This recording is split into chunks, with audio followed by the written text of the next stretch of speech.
So hello and welcome back students to AI education and study with Anas sir. So आज की इस class में हम स्टार्ट करते हैं अपनी class 11 political science chapter number 8 स्थानीय शासन। और स्थानीय शासन का ये हमारा पार्ट 2 है। पार्ट 1 हम ऑलरेडी कवर अप कर चुके हैं। अगर आपने नहीं देखा तो इसी क्लास के आई बटन में वो लगा हुआ है, आप डायरेक्टली जाके गो थ्रू हो सकते हैं। एंड देन अदरवाइज प्लेलिस्ट का लिंक जो डिस्क्रिप्शन बॉक्स में अवेलेबल है, आप डायरेक्टली वहाँ से भी गो थ्रू हो सकते हैं। सो आज की इस क्लास हम शुरुआत करेंगे कि 1987 के बाद स्थानीय शासन के अंदर क्या सुधार हुए, क्या पुनरावलोकन हुआ, क्या सिफारिशें आई और जनता के माध्यम से, सरकार के माध्यम से क्या क्या स्टेप्स लिए गए।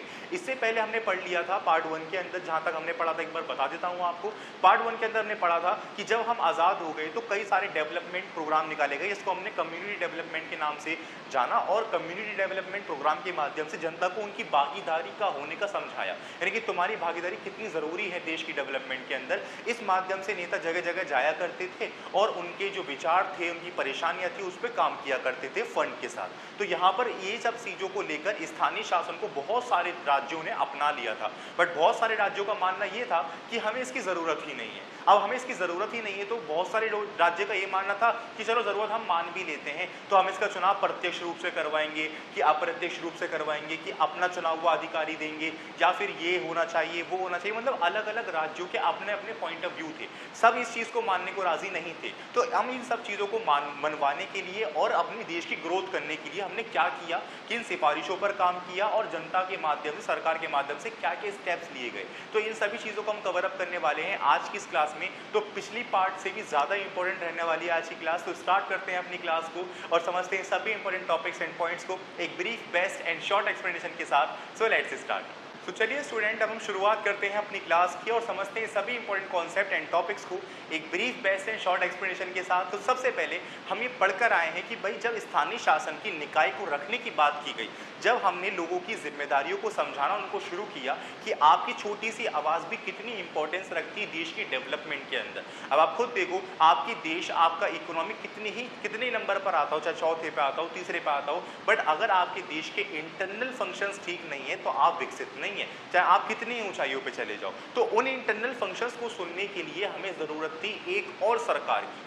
यानी कि एक और टाइप्स ऑफ सरकार की। यानी कि अब केंद्र सरकार तो पूरे देश के ऊपर कार्य कर रही है और राज्य सरकार का मुख्य तौर पर कार्य ये होता है कि वो राज्य की डेवलपमेंट करे। बट राज्य की डेवलपमेंट कब होगी? जब छोटी छोटी बातें सुनी जाएं लोगों की, लाइक सड़कें, गलियां, नालियां, पानी। ये सब विषय ऐसे विषय हैं जिनके ऊपर हम तभी बात कर पाएंगे जब हम उनकी समस्या को जानते हों। अब यदि हम उनकी समस्या को नहीं जानते तो उनकी समस्या पर हम इतने प्रभावशाली रूप से कार्य भी नहीं कर पाएंगे। अब जब राज्य सरकार इस कार्य को अगर करने की सोचेगी भी तो पहले उसको सर्वे करना पड़ेगा, यानी लाखों करोड़ों रुपए उसमें सर्वे में खर्च करने पड़ेंगे। उसके बाद सर्वे कलेक्ट होकर वो आपके मुख्यमंत्री तक जाएगा, मुख्यमंत्री इस पर एक्शन लेंगे। तो ये सारा प्रोसेस जो रहने वाला है बहुत लेंथी प्रोसेस रहने वाला है। तो ये काम तो एक तरह से नहीं हो पाएगा। इसमें पैसों का ही बहाव जा रहा है और समय का ही बहाव जा रहा है। इस चीज़ को सिर्फ वही समझ सकता है जो उस जगह पर रहता हो। अब आपका प्रधान या फिर नगर पालिका, नगर निगम पार्षद के अंदर जो कोई भी नेता रहता है वो गली मोहल्ले में रहता है। गांव देहात का एग्जांपल ले लेते हैं। गांव देहात में जो प्रधान जी रहते हैं वो उस गांव के अंदर ही रहते हैं। तो गांव के अंदर क्या चल रहा है, किस चीज़ की कमी है, पानी की कमी है, बिजली की कमी है, पढ़ाई की कमी है, वो सबसे भली भांति जानते हैं। तो वो उस जगह का विकास सबसे बेहतर कर सकते हैं, चाहे कोई भी राज्य सरकार हो। तो इन सब बातों के ऊपर कई सारे प्रोग्राम निकाले गए जब हम आज़ाद हो गए, क्योंकि गांधी जी ने भी कहा था कि हमारा देश सेंट्रलाइजेशन से बेस्ट डिसेंट्रलाइजेशन पर चलेगा, यानी कि केंद्रीकरण से नहीं विकेंद्रीकरण से चलेगा। सत्ता का विकेंद्रीकरण होना बहुत ज़रूरी है।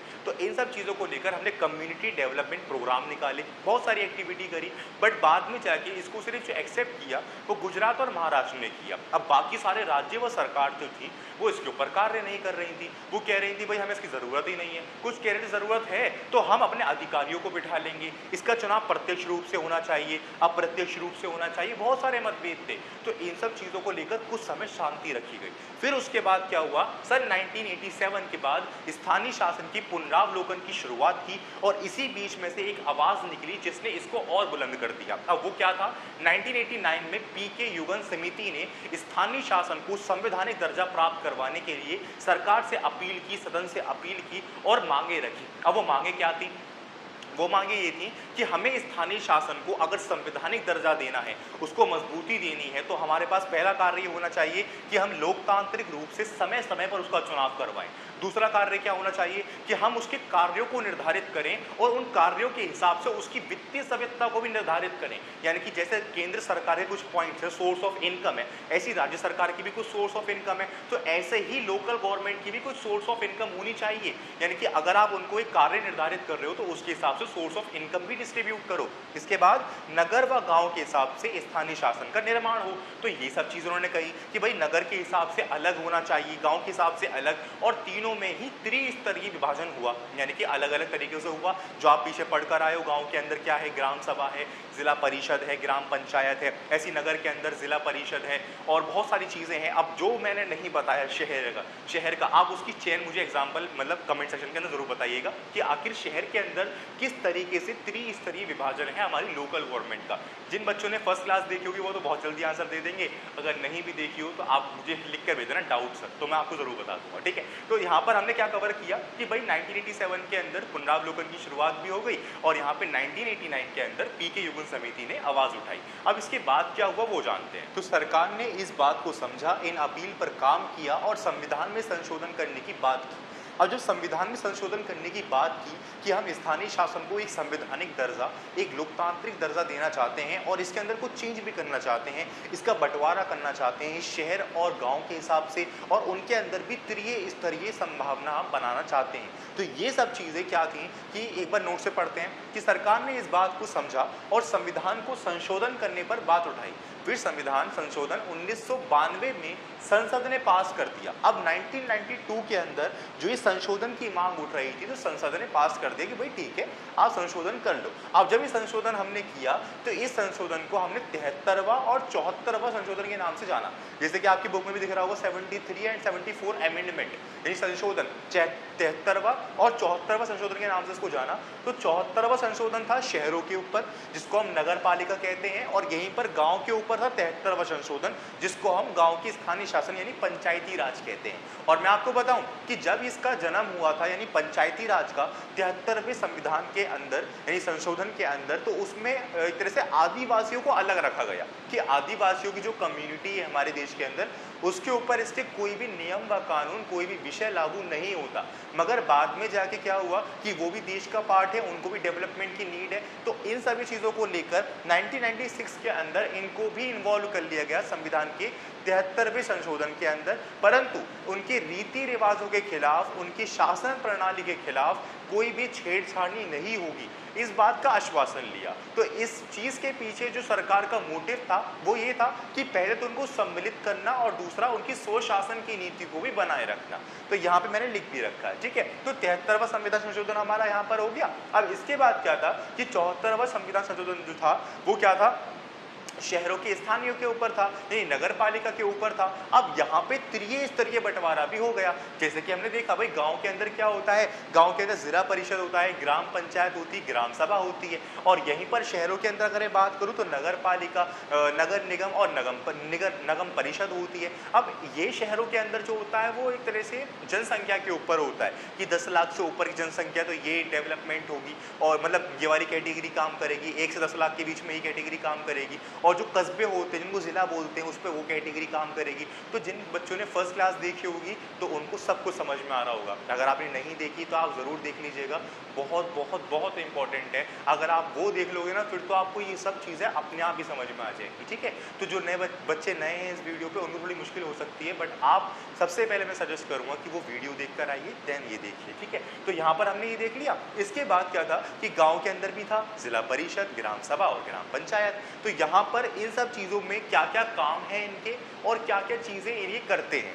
यानी कि कौन विधायिका का रोल निभाता है, कौन कार्यपालिका का रोल निभाता है, और साथ ही साथ जो मंडल होता है, मंडल यानी कि जिसको हम ब्लॉक भी कहते हैं, समिति भी कहते हैं, वो जिला परिषद से नीचे वाला ब्लॉक होता है ना। और इसकी जब ज़रूरत पड़ती तभी इसको बनाते हैं। यानी बड़े बड़े गांव जो होते हैं उनके अंदर इसका निर्माण किया जाता है, यानी कि त्रिस्तरीय होता है, त्रिभुज है हमारे पास, त्रिभुज। पहला क्या है, जिला परिषद है, फिर क्या है, ग्राम सभा है, ग्राम पंचायत है। अब बहुत बड़ा लेवल का काम है तो उसके अंदर ग्राम सभा को हल्का सा नीचे कर दिया जाता है, और जिला परिषद के नीचे ब्लॉक बना दी जाता है, समिति बना दी जाती है, एक और कैटेगरी बना दी जाती है शासन करने के लिए, अपनी उन परेशानियों को देखने के लिए जो सरकारों तक नहीं पहुंच पा रही है। ठीक है, तो ये सब चीजें हुई। अब जब हमने देखा कि भाई यहाँ पे शहरों का निर्माण अलग से, गांव का निर्माण अलग से, तो यहाँ पर 1993 के अंदर पूर्ण रूप से ये लागू करा, यानी कि आपने देख लिया भाई हाँ सब कुछ ठीक है, तो 1993 के अंदर ये पूर्ण रूप से लागू कर दिया गया था। तो आप खास ध्यान दीजिएगा कि 1992 के अंदर संसद राजी हुआ और राजी होने के बाद 1993 में ये लागू हुआ था।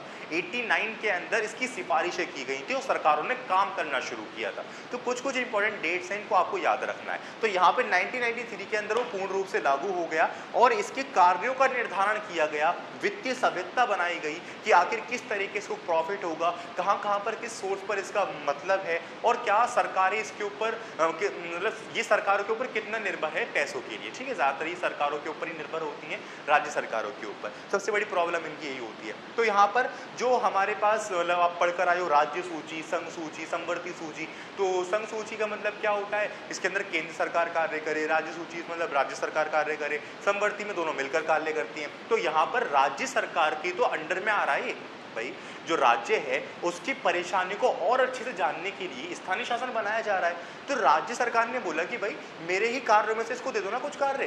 तो राज्य सरकार की लिस्ट से 29 विषयों 29 यानी 29 विषयों का जो है ट्रांसफर किया गया और वो ट्रांसफर किया गया भारत के संविधान की 11वीं सूची में, यानी कि इसकी कैटेगरी जो है वो 11वीं सूची के अंदर है। तो 11वीं सूची के अंदर इसके जो कैटेगरी यानी राज्य सरकार के 29 कार्यों को इसको दे दिया गया और ये काम राज्य सरकार के ऊपर छोड़ा गया कि वो चाहे तो 29 के 29 इसको दे दे, वो चाहे तो 20 दे, वो चाहे 15 दे, 10 दे, 8 दे, वो उसकी मर्जी है। यानी जिन चीज़ों को वो फोकस नहीं कर पा रहा वो उन्हीं चीज़ों का बंटवारा इसको देगा, काम करेगा। ठीक है, इस बात पर फोकस किया गया। अब वो क्या क्या कार्य हो सकते हैं भाई, कृषि हो सकती है, बिजली हो सकती है, सड़क, गलियां, शिक्षा, पुस्तकालय, साफ सफाई, बाजार और मेला।